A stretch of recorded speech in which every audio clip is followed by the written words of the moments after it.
ان مہلک ترین بیماریوں اور گناہوں اور نقصان دہ چیزوں میں سے ایک چیز انسان کے ساتھ ساتھ چل رہی ہوتی ہے، وہ ہے انسان کی زندگی کے اعمال میں اور خاص کر نیک اعمال میں ریاکاری کا پیدا ہو جانا، دکھلاوے کا پیدا ہو جانا، شہرت طلبی کی چاہت اور تمنا کا پیدا ہو جانا،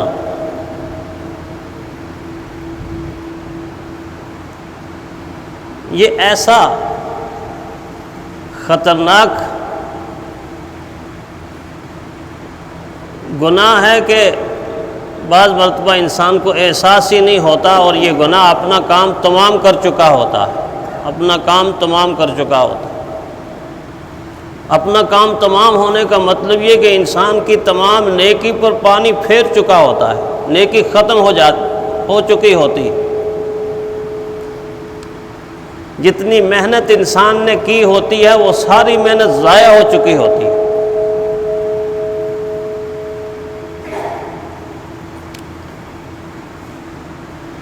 ریاکاری کرنے والا انسان مخلوق سے یہ توقع رکھتا ہے کہ وہ مجھے مانے اور میری مانے، مجھے مانے اور مجھے جانے،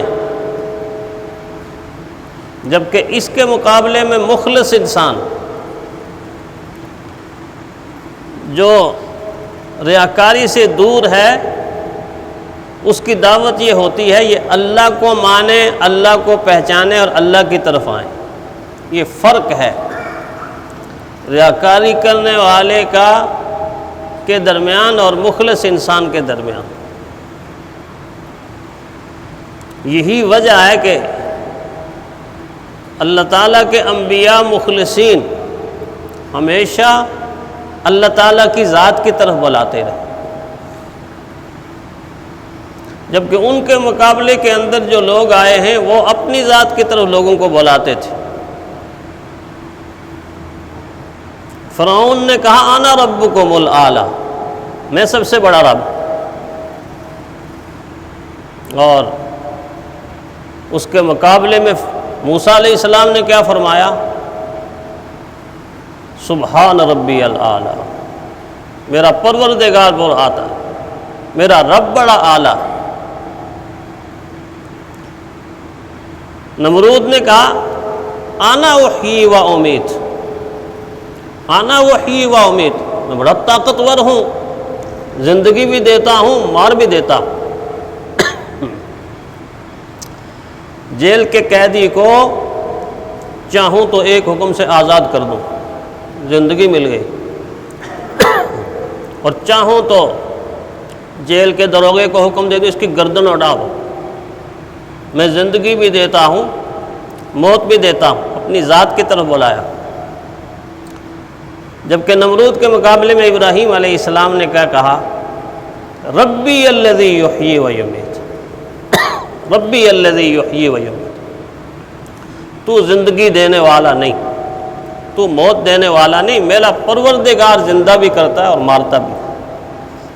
جس کو زندہ وہ چھوڑ دے ساری دنیا اس کو مل کر مار نہیں سکتی، اور جس کو وہ مارنا چاہے ساری دنیا مل کر اس کو زندگی نہیں بخش سکتی۔ تو مخلص اور ریاکار میں فرق یہ ہے کہ مخلص اللہ کی ذات کی طرف بلائے گا، ریاکاری کرنے والا اپنی ذات کی تشہیر کرنے میں دلچسپی لے گا۔ یہ اتنی خطرناک بیماری ہے کہ صحابہ کرام دو گناہوں کے خطرے کی بنیاد پر ہمیشہ رویا کرتے تھے، ہمیشہ رویا کرتے تھے۔ ایک نفاق کے خطرے کی وجہ سے، نفاق بھی انسان کے دل کے اندر جب پیدا ہوتا ہے پتہ ہی نہیں چلتا، اپنا کام کر دیتا ہے۔ دوسرا ریاکاری کے خطرے کی وجہ سے۔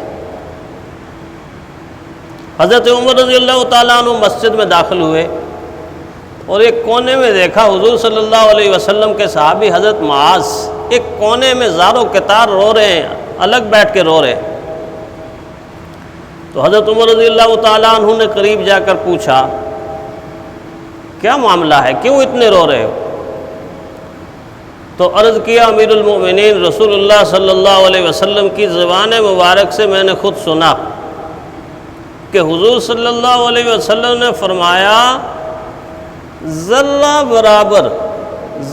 برابر ریاکاری کرنا بھی شرک کے گناہ کے مترادف شرک ہے۔ اب شرک کتنا بڑا گناہ ہے، اسی لیے پیارے پیغمبر صلی اللہ علیہ وسلم نے دوسری حدیث میں تفصیلاً سمجھا دیا، من صلی یرائی فقد اشرک، من صام یرائی فقد اشرک، من تصدق یرائی فقد اشرک۔ فرمایا جس نے ریاکاری کی نماز پڑھی اس نے نماز نہیں پڑھی، اس نے اللہ کی ذات کے ساتھ شرک کیا ہے۔ جس نے دکھلاوے کا روزہ رکھا اس نے روزہ نہیں رکھا، اس نے اللہ کی ذات کے ساتھ شرک کیا۔ جس نے دکھلاوے کا صدقہ کیا اس نے صدقہ اور خیرات نہیں کی بلکہ اس نے اللہ کی ذات کے ساتھ شرک کیا۔ کتنا بڑا گناہ ہے، اسی لیے ریاکاری کی سزا بھی بہت بڑی ہے۔ رحمت کائنات صلی اللہ علیہ وسلم نے 3 مثالیں دے کر اونچی عبادات کی مثالیں دے کر امت کو باخبر کیا کہ دیکھو ان لوگوں کا قیامت کے دن حشر کیا ہو۔ ایک مثال عالم کی دی، ایک مثال مجاہد کی دی، اور ایک مثال سخی سخاوت کرنے والے کی دی۔ اب یہ تینوں عبادتیں جو ہیں یہ بہت اونچی اور بلند ترین عبادات ہیں۔ مجاہد کا جہاد اتنی بڑی عبادت ہے کہ اگر دل میں اخلاص لے کر نکلا ہے تو پھر اس کا جہاد کا پہلا قدم ہی اس کی بخشش کے لیے کافی اتنا بڑا اونچا عمل ہے۔ جب پہلا قدم اتنا ہے تو آگے جتنا بھی جہاد کرے گا کیا مرتبہ اور کیا مقام ہوگا۔ قیامت کے دن جب لوگوں کی آنکھیں کھلے گی اور میدان محشر کے اندر دیکھیں گے کہ مجاہدین کتنے اونچے مرتبے اور مقام پر فائز۔ لیکن حضور صلی اللہ علیہ وسلم نے فرمایا کہ ایک مجاہد کو بلا کر قیامت کے دن اللہ اپنی عدالت میں کھڑا کر کے پوچھیں گے بتاؤ کس لیے جہاد کیا؟ وہ عرض کرے گا اے الہ العالمین اپنا تن من دھن اپنا سب کچھ تیرے نام پہ قربان کر دیا۔ اب اللہ تعالیٰ کی ذات تو اندر کو بھی جانتی ہے باہر کو بھی جانتی ہے، انہ علیم بذات الصدور، اللہ دلوں کے حالوں کو جانتا ہے۔ تو اللہ تعالیٰ اس سے یہ کہیں گے کہ تیرے دل کے اندر یہ تمنا اور یہ آرزو چھپی ہوئی تھی اور تو یہ چاہتا تھا کہ میدان جنگ میں ایسا لڑوں گا کہ دنیا دیکھتی رہ جائے گی اور لوگ جب دیکھیں گے تو کہیں گے اس سے بڑا بہادر، اس سے بڑا جری، اس سے بڑا حوصلہ مند انسان دنیا میں آج تک پیدا ہی نہیں ہوا۔ کتنا اونچا عمل اور کتنی سی تمنا اور آرزو پیدا ہونے کے ساتھ سارا عمل ضائع ہو گیا اور اللہ تعالیٰ فرمائیں گے تو جو چاہتا تھا وہ تو ہو گیا، لوگوں نے تجھے بڑا کمانڈر کہہ دیا، بڑا مجاہد کہہ دیا، بہادر اور جری کہہ دیا۔ فرشتوں کو حکم ہوگا کہ الٹے منہ گھسیٹ کر اس کو دوزخ میں داخل کر دو۔ آپ اندازہ کریں کتنا عمل ضائع ہو۔ یہی حال عالم کا ہوگا کہ جب اس سے پوچھا جائے گا میں نے تجھے علم کی امانت دی تھی کیا کیا، وہ کہے گا کریا کریا بستی بستی گلی گلی ہر چوک ہر چوراہے پر جہاں جہاں میری ہمت ہوئی تیرے دین کے علم کو پہنچاتا رہا۔ اللہ دل کی طرف نگاہ ڈال کے کہے گا نہیں، تمہارے دل کے اندر یہ آرزو اور تمنا چھپی ہوئی تھی کہ لوگ تجھے بہت بڑا عالم اور مفتی اور علامہ کہیں، سکالر کہیں، لہٰذا آج لوگوں نے تجھے کہہ دیا تیرا میرے ہاں کوئی حصہ نہیں، اس کو بھی الٹے منہ گھسیٹ کر دوزخ میں داخل کر دیا جائے گا۔ بالکل یہی حال سخی کا ہوگا۔ پوچھا جائے گا مال، عرض کیا جائے گا مال تیری راہ میں لٹایا، لیکن اللہ کہیں گے نہیں، دل سے تو یہ چاہتا تھا کہ لوگ مجھے چاہتا ہے انسان۔ یہ اتنا خطرناک گناہ ہے کہ عام آدمی کا بچنا تو مشکل ہے ہی۔ اس گناہ میں متقی، پرہیزگار، نمازی، روزہ رکھنے والے، تہجد پڑھنے والے، سخاوت کرنے والے لوگوں کو بھی اس گناہ کا ہر وقت خطرہ لگا رہتا ہے، اور شیطان کسی نہ کسی طریقے سے دل کے اندر یہ بات پیدا کر دیتا ہے۔ علماء نے مثال دے کر سمجھایا کہ ایک آدمی نفل نماز پڑھ رہا تھا۔ اب دیکھیں ریاکاری کہ انسان کے دل کے اندر امنگ اور چاہت کتنی زیادہ ہوتی ہے، لوگ مجھے جانیں، لوگ مجھے مانیں، لوگ مجھے اچھا سمجھیں۔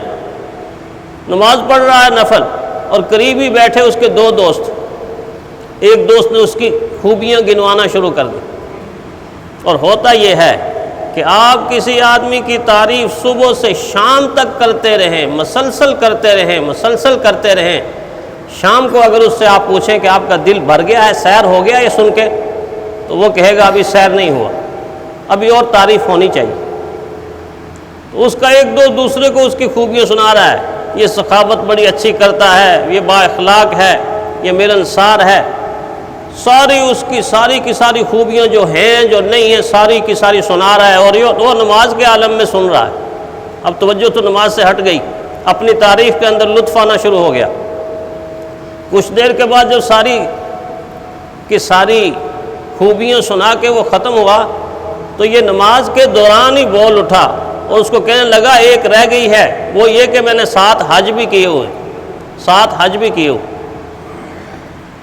آپ اس سے اندازہ کریں، اس مثال سے، کہ انسان کے دل کے اندر اپنی تعریف سننے کی چاہت اور امنگ کتنی زیادہ ہوتی کہ وہ ابھی اور سننا چاہتا ہے۔ اسی لیے علماء نے لکھا ہے کہ بعض دفعہ انسان کے جملوں سے ریاکاری ٹپکتی ہے۔